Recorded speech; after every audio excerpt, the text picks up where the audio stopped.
बीच एक बड़ी खबर और आ रही है। संबित पात्रा इस वक्त राहुल गांधी के बीजेपी आरएसएस वाले बयान पर निशाना साध रहे हैं। मल्लिकार्जुन खड़गे जी ने आदरणीय मोदी जी को रावण कह के संबोधित किया था, तो एक बहुत बड़े नेता, कांग्रेस पार्टी के पूर्व सांसद और कर्नाटक के दिग्गज नेता बीएस उग्रप्पा जी ने मोदी जी को अभी भस्मासुर कहा है। उन्होंने कहा है कि मोदी जी भस्मासुर हैं और पूरे हिंदुस्तान को और बच्चों के भविष्य को, वो भारतवर्ष को भस्म करने में लगे हुए हैं, उसे डिस्ट्रॉय करने में, उसे बर्बाद करने में लगे हुए हैं और एक असुर हैं, भस्मासुर हैं। आप सोचिए किस प्रकार का भाषा है ये। भस्मासुर, अपने प्रधानमंत्री के लिए इस प्रकार के भाषा का प्रयोग करना।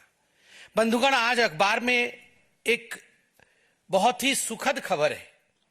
G20 चल रहा है और G20 के पूरे इस प्रकरण के आरंभ में ही यूएस के राष्ट्राध्यक्ष बाइडेन साहब ने कहा है कि मैं अपने दोस्त मोदी के साथ खड़ा हूं और G20 में जो भी समर्थन हमारा रहेगा, हम सब मिलकर आगे काम करेंगे। एक तरफ पूरा विश्व, the whole globe stands with Narendra Modi, एक तरफ पूरा विश्व आज मोदी जी का लोहा मान रहा है और किस प्रकार से हम अपने प्रधानमंत्री को लेकर आगे बढ़ें, इस पर पूरा विश्व आज चिंतन कर रहा है। मगर उसी समय कांग्रेस पार्टी का इस प्रकार की भाषा का प्रयोग मोदी जी के लिए ये अपने आप में बहुत ही दुखद है और चिंतनीय है। रावण खुद मल्लिकार्जुन खड़गे जी ने कहा और आज मल्लिकार्जुन खड़गे जी के खुद के बहुत निकट के पूर्व सांसद कांग्रेस पार्टी के, और याद होगा आपको, ये सांसद वो हैं जिन्होंने गलती से एक प्रेस कॉन्फ्रेंस में अपना माइक ऑन रख लिया था, बीएस उग्रप्पा साहब ने, और उसमें कांग्रेस के सारे काले कारनामे मीडिया के सामने उजागर हो गए थे। गलती से पीसी से पहले, प्रेस कॉन्फ्रेंस से पहले वो बोल रहे थे कि ये डीके शिव कुमार तो 100 करोड़ रुपए ले गया है, मगर फलाना फलाना ये तो कमीशन खाता है। ये सारी चीजें उनकी खुद के पीसी में रिकॉर्ड हो चुकी। तो ये वो बीएस उग्रप्पा जी हैं जिन्होंने अब मोदी जी को भस्मासुर कहा है। रावण कह लिया, दुर्योधन कह लिया, भस्मासुर कह लिया, मोदी नीच इंसान है यह भी कह लिया, मोदी यमराज है यह भी कह लिया। सोनिया जी ने तो खुद कहा था मोदी जी मौत का सौदागर हैं। मोदी जी को कॉकरोच कह लिया, मोदी जी को चूहा कह लिया, नपुंसक कह लिया, औकात दिखा देंगे गुजरात में यह भी कह दिया है और चोर भी कह दिया है। पूरी फहरिस्त है मेरे सामने, मगर आज मैं कहना चाहता हूं कि 100 गाली पूरे हो चुके हैं। 100 गाली पूरे हो चुके हैं। कांग्रेस ने अपने आप को शिशुपाल के रूप में प्रस्तुत किया है।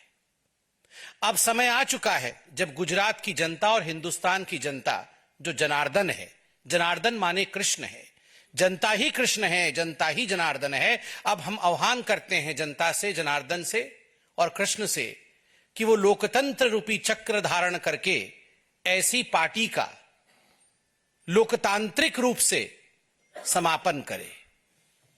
100 गालियां कांग्रेस ने दे दिया है, 100 गालियां गिनती के साथ, रावण, दुर्योधन, भस्मासुर, चोर इत्यादि कहते हुए, मौत का सौदागर।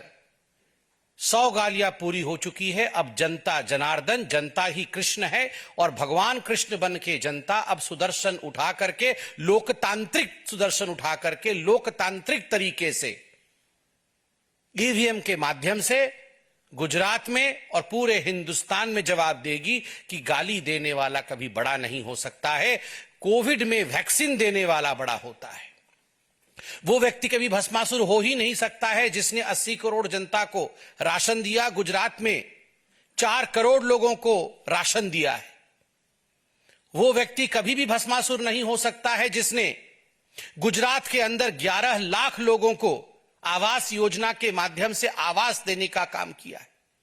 वह व्यक्ति कभी भस्मासुर नहीं हो सकता है जिसने गुजरात के सौराष्ट्र में जहां पानी की कमी थी, वहां मां नर्मदा से प्रार्थना करते हुए मां नर्मदा के पानी को सौराष्ट्र में पहुंचाया और सौराष्ट्र को सिंचित करने का काम किया है, पल्लवित करने का काम किया है। वह कभी भी असुर नहीं हो सकता है। वह व्यक्ति कभी भी असुर नहीं हो सकता है जिसने बिजली और हर घर नल योजना के माध्यम से पूरे हिंदुस्तान में करोड़ों लोगों के हृदय को छूने का काम किया है। इसलिए वह भस्मासुर नहीं हो सकता। मगर आज मुझे कहते हुए आश्चर्य लग रहा है कि कांग्रेस पार्टी के शब्दकोश में केवल और केवल गाली है।